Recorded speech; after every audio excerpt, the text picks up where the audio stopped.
Bonsoir tout le monde, ici Monsieur Cacahuète et ce soir nous sommes vendredi 17 juin 2022, il est 23h30.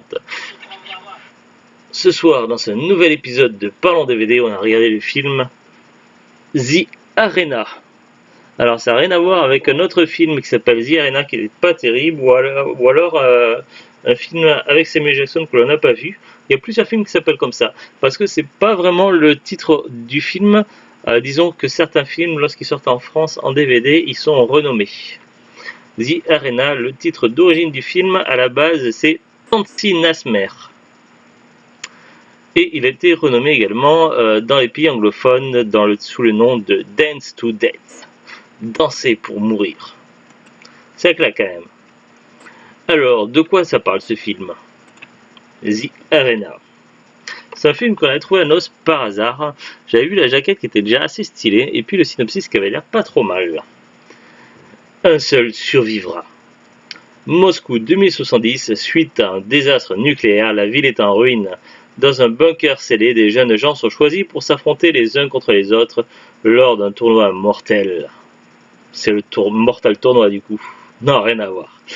Les perdants sont sacrifiés afin de générer l'énergie nécessaire à la survie de la ville. Un seul peut survivre.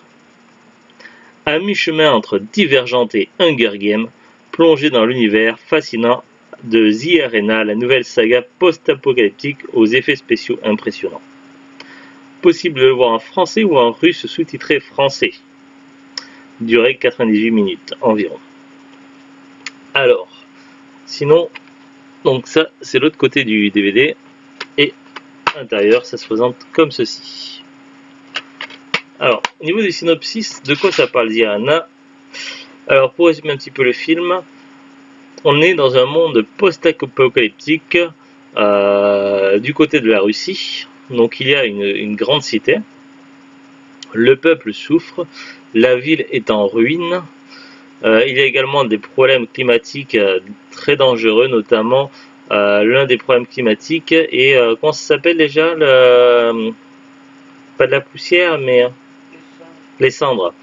Voilà, l'un des phénomènes climatiques ultra dangereux est les tempêtes de cendres. Si jamais cette cendre touche le corps humain, la personne est aussitôt désintégrée.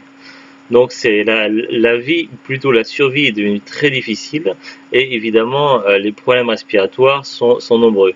Du coup les gens se battent pour les filtres, pour les masques à oxygène qui sont devenus une denrée rare et évidemment il y a des crapules qui en profitent. Dans cet univers-là, on va avoir plusieurs factions. Il va y avoir donc d'une part le peuple. Il va y avoir quelques personnes qui essaient de survivre ou tant bien que mal et qui se rebellent un petit peu contre le système. Il va y avoir les crapules qui essaient d'en profiter, les canailles, quoi, les méchants, les gangsters, les maraudeurs, les méchants comme dans les films post-apocalyptiques à la Mad Max. Et puis on a également le gouvernement. Le gouvernement qui a instauré un système. Et ce système-là permet de faire d'une certaine façon, alors j'essaie de ne pas spoiler, la paix avec le monde. D'ailleurs, dès le début du film, on a une voix off qui nous présente un petit peu la Terre et qui nous explique que le peuple humain est responsable de catastrophes climatiques et que la Terre s'est finalement rebellée. Et du coup, il y a eu des tempêtes vraiment très très graves. Et que la seule solution qui a été trouvée pour apaiser la terre est d'offrir des sacrifices. Donc du coup un peu comme à l'ancien temps. Et du coup un système a été élaboré avec une arène. Du coup c'est pour ça que le DVD a été renommé The Arena. Dans cette arène, des combats mortels mais sous forme de danse, des battles de danse, qui sont organisés. Du coup les gens ont une certaine réserve d'énergie sous forme de traits. Certains ça va être 3, d'autres 4. Et du coup ça va être comme une sorte d'endurance ou de jauge d'énergie. Et cette réserve va permettre aux gens de pouvoir tenir plus ou moins longtemps dans une battle de dance. Sachant qu'évidemment le talent et l'endurance également va permettre d'influencer là-dessus. Du coup, les combats se font en général en 1 contre 1 et il va y avoir un maître d'orchestre qui va lancer la battle et les deux survivants vont s'affronter à coups de danse et celui qui aura l'énergie qui sera épuisée le premier va être complètement désintégré et absorbé par un bracelet. L'énergie ainsi récupérée va servir à apaiser la colère de la Terre. Ça, c'est le principe à la base.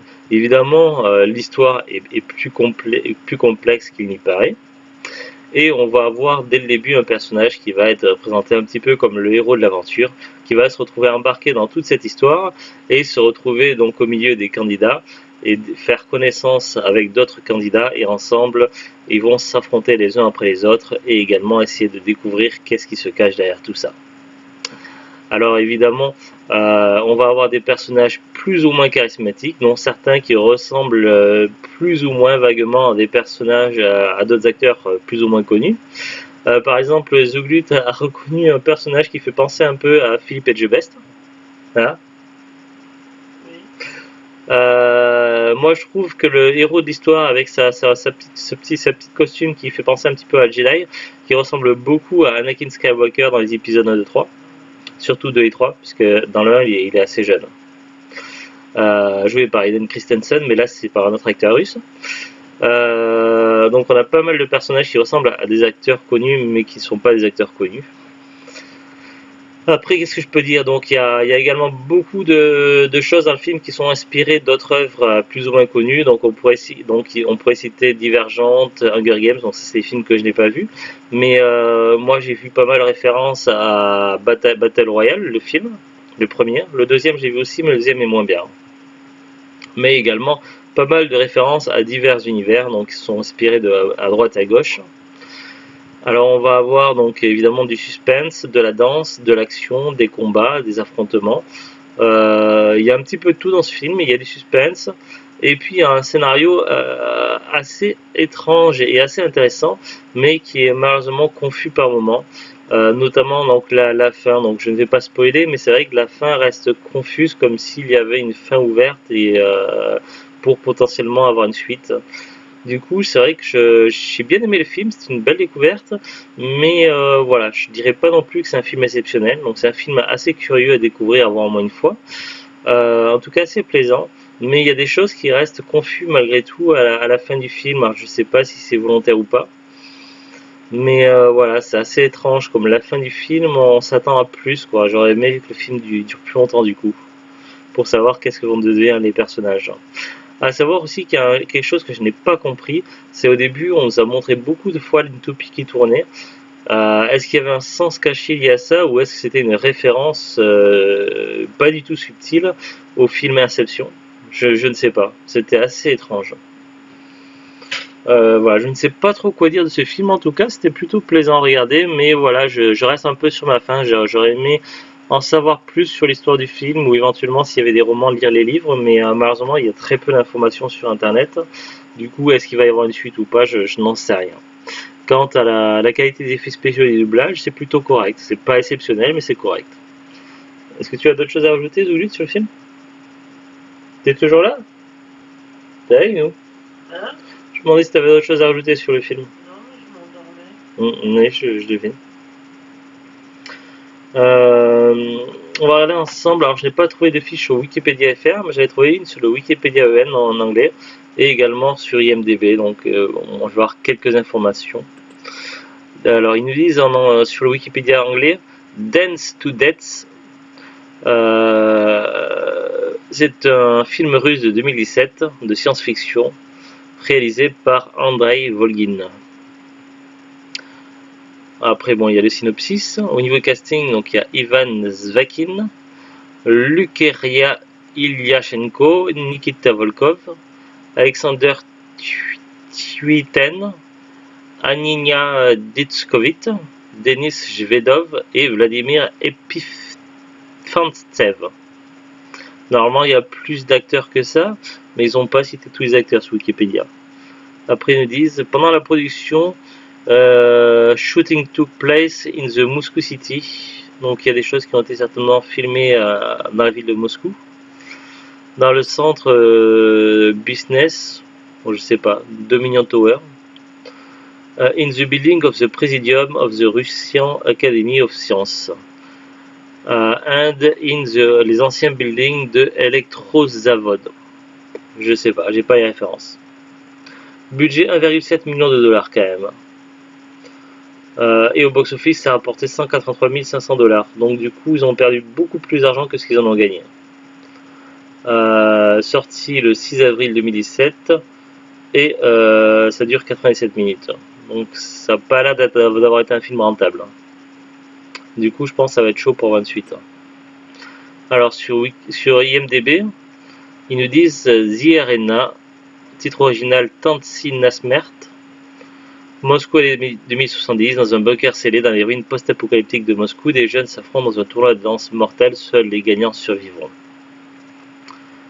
Au niveau du casting, donc on a Ivan Zvakin, Luc Ria Ilyanchenko, Nikita Volkov, Alexandre Tuitien, Ania Diskovit, Denis Shvedov, Deni Alassania, Nikita Dyubanov, Karina Ivanova, Ola Kairou, Anvar Kalilaluov, Viktor Korvin, Uliana Kulikova, Evgeny Mikhev et Lada Negrul. Après ça parle de l'histoire. Est-ce qu'on a d'autres informations intéressantes? Catégorie action, drame, science-fiction. Langue russe, pays d'origine russe, lieu de tournage Moscou, Russie.